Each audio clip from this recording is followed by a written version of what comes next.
Привет всем! Сегодня будет немножко необычный рассказ. Сегодня будут котики, лебеди, природа, но они будут у нас фоном. Это будет видеоряд, а рассказ будет про трудовое воспитание. Это некоторые воспоминания. Ну что ты там делаешь? Интересное будет с приколом, не пугайтесь. И я вам расскажу некоторую историю и попрошу ее прокомментировать, вспомнить что-то свое на эту тему, высказать свои мысли. Итак, поехали. Я учился, это были 70-е годы, то есть вот расцвет застоя, в городе Караганда. Это в Казахстане, куда в свое время там моих предков всех сослали. И вот у нас была новая школа, и эта школа была с трудовым уклоном. То есть были школы физико-математические, были школы там, русского языка, литературы и так далее, и так далее. Но нет, я попал в школу с трудовым уклоном. Но это было по месту жительства. Каких-то связей особенных у родителей не было, чтобы меня там перевести в какую-то такую умную школу. И я вот попал в школу с трудовым уклоном. При этом, что интересно, уроков труда у нас не было. То есть у девочек были, им повезло больше, они что-то там шили, что-то там готовили. А у нас было несколько уроков. Мы должны были из каких-то там металлических листов вырубать зубилом и молотком такие крючки для раздевалок. Вот мы должны были их производить, и другие школы снабжать вот этими крючками, вешалками для раздевалок. Мы, так сказать, взяли в руки там молотки, вот эти зубила, пару раз что-то там попытались вырубить, а потом наш учитель труда ушел в запой. И он настолько серьезно, там сказать, ушел у него, что назад его мы так и не дождались. То есть вот он выходил, на пару дней его хватало, потом его опять сваливало. И другой замены какой-то ему, видимо, не нашли. И вот как-то у нас с уроками труда было все просто. Их просто не было. Но потом был учебный комбинат. Вот кто помнит, в советское время были такие учкомбинаты. Вот, то есть это было такое централизованное межшкольное такое учреждение, куда ученики разных школ приходили учиться каким-то всяким мудрым специальностям. Я попал на сантехника, на монтаж сантехнического оборудования. И, соответственно, когда была практика, не то после 9, кажется, класса, не помню точно, нас отправили на стройку, настоящую стройку. Строился какой-то панельный дом там огромный. И к нам прикрепили, так сказать, мастеров, нас раздали по бригадам. И мы должны были помогать строить дом. И мне, как все сказали, что мне не повезло. Я попал к немцу. То есть там была какая-то бригада, и вот у них особняком был один немец. Немцев в Караганде когда-то доходило до 15% населения. Их туда выслали в начале войны. И это были немцы Поволжья. Вообще, где поймают немца, там и сошлют. В том числе вот так поймали моих предков по матери, мою бабушку. Она была Марта, немка. Правда, дедушка мой немцем не был. Он был офицер-пограничник и погиб в первые дни войны на румынской границе в Тирасполе. Но моя бабушка формально она была немка. Моя мать была наполовину немка. Тогда ей сколько, 6 лет было. Их взяли и отправили в Казахстан. Это такое. И меня прикрепили не к немцу, не просто к немцу, как к баптисту. И почему считалось, что мне не повезло? Потому что этот немец, он приходил на работу к 8 часам. Потом он работал до 12. В 12 он молился, доставал тормозок. Ему там с дома какой-то захватывал всегда с собой, какой-то у него бутерброд был, было молоко в бутылке. Он съедал этот бутерброд с молоком, потом сидел, что-то читал, ну, со мной общался. И ровно в час он приступал к работе и работал уже там до конца рабочего дня, там до 5, после чего мы шли домой. Соответственно, я работал с ним. Вот работал он как? То есть вот он начинал работать, и он работал. То есть у него не было перекуров, у него не было каких-то вот праздного стояния, какого-то шатания. То есть вот этот человек, он брал вот эту трубу, начинал вот с первого этажа, и вот наверх поднимал и зачеканивал, и работал.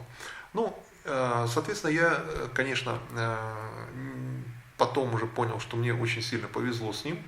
А я, в общем-то, за время этой практики научился, ну, много чего делать. Я, в общем-то, по дому, сказать, по хозяйству, ну, делаю все вот эти вещи без проблем. И я тогда получил хороший опыт и того, как надо относиться к труду, и чисто практически, ну, навыки некоторого монтажа, всякого такого там трубы, вентили и так далее, и так далее. Моим товарищам по классу им повезло больше, как они считали. То есть они попали к другим наставникам, у которых был немножко другой график работы. То есть они с утра приходили они с утра похмелялись и приходили в себя. Потом они шли работать. И работали где-то до 11, то есть, ну, около 2 часов. После чего в 11 они начинали подтягиваться там бытовка, вот к этой бытовке, и моих одноклассников, как молодых, их посылали за бутылкой. При том, что вот молодежи бутылку отпускать не положено было, но там, ну, такие порядки, им отпускали. За закуской, за бутылкой им давались деньги, и они бежали, так сказать. И в обеденный перерыв в этой бытовке, ну, происходила пьянка. И, соответственно, после обеда уже, ну, как правило, никто не работал. Вот так, вот это, в этом режиме они работали, ну, месяц, потом у них случался аврал, там план горит и так далее, и так далее. Ну, они мобилизовывались и как-то вот тяп-ляп что-то пытались доделать. И вот мои соученики, таким образом, ну, вот не знаю, они научились бегать за бутылкой и, сказать, ну, они посмотрели на настоящую жизнь, вот как живут правильные люди. Мой немец, он был неправильный. То есть они его обзывали фашистом, и они его всячески, ну, как бы вот, он был неполноценный. Потому что он, во-первых, был немец, а во-вторых, он был баптист. А они, алкаши, они были полноценные, они были правильные. И вот таким образом я посмотрел, а что значит вот работать как немец? Вот в Караганде, когда немцы начали уезжать, они начали уезжать уже там 80-е годы, там к концу, в общем-то, в Германию можно было возвращаться спокойно. Это после развала Советского Союза это просто поток, они быстро, моментально, в общем-то, все уехали. Но уже в 80-е можно было, в общем-то, в Германию переезжать. И вот когда немец уезжал, он продавал свою машину. То есть купить «Жигуль» там, или «Москвич» после немца, это была большая удача.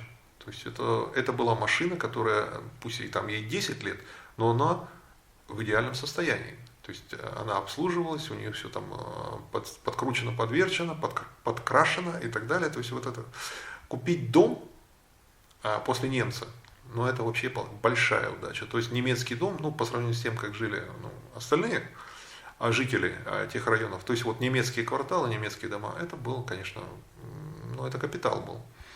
Вот. Соответственно, были в совхозы.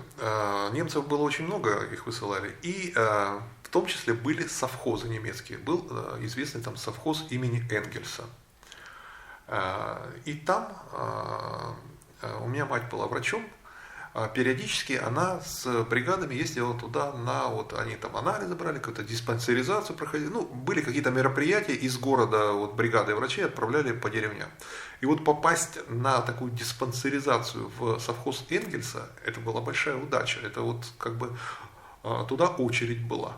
Потому что там ты оттуда приезжаешь, привозишь настоящий творог, настоящее масло, вкусную сметану, в которой ложка стоит, ну и так далее. То есть и там мать по приезду рассказывала всякие чудеса про то, что там, в общем-то, коровы чистые, что грязи никакой нет, и почему-то вот по селу можно ходить, там какие-то тротуары, и все как-то вот цивильно. Вот. При том, что соседние колхозы и совхозы, там, ну, колхозов не было в Казахстане, там совхозы, при том, что соседние совхозы, конечно, представляли из себя такое, ну, жутковатое зрелище. Вот. То есть вот сейчас, живя в Австрии, ну вот у меня на канале есть ролик про замену крышки люка, как работает в Австрии. И вот мне там задавали вопрос, а в чем секрет, вот почему так? Вот секрет даже, как оказалось, не в рыночной экономике. Секрет, как оказалось, немцы, которые, вот те, которые с Поволжья были переселены в Казахстан, они уже жили в России до этого 100 лет. То есть они вот там 18 век, вот 19 век они переезжали из Германии туда. То есть они уже больше 100 лет жили до этого. То есть уже несколько поколений родилось не в Германии, а в России. Потом их сослали в Казахстан. Жили они в условиях социализма. И при этом они вот так работали. И при этом у них в совхозе коровы были чистые. И при этом на стройке он работал как часы, он не халтурил, не халявил, абсолютно давал результат. Что это такое? Это черта национального характера, с молоком матери, или это какое-то воспитание в семье, не знаю, как это объяснить. Но факт есть фактом. То есть немцы в Казахстане давно уже, несколько поколений уже не жило в Германии. В условиях социализма они все равно оставались немцами, все равно работали так, как другие их соседи по месту жительства работать не умели. Как-то так. На этом все. Оставьте, пожалуйста, свои комментарии. Подпишитесь, пожалуйста, на канал и успехов.